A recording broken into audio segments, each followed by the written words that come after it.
10 টাকা করে পিস। 10 টাকা করে পিস। এটা কিসের তৈরি? এটা ছানার তৈরি। ছানার তৈরি, 10 টাকা করে।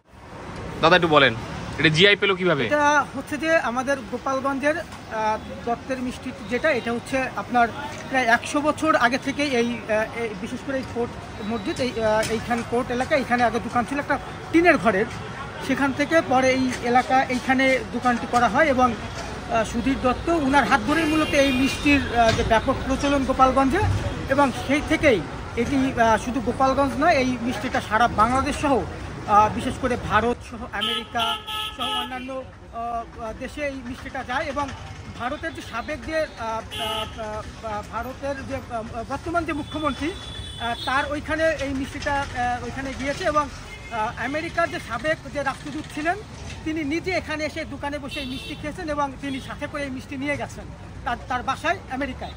এবং যে কারণে হচ্ছে যে এই রসগোল্লাটি খুবই সুস্বাদু, এবং যে কারণে এটি আমাদের গোপালগঞ্জের ভৌগোলিক নিদর্শন হিসেবে এই মিষ্টিটি জিআই পণ্যের স্বীকৃতি পেয়েছে।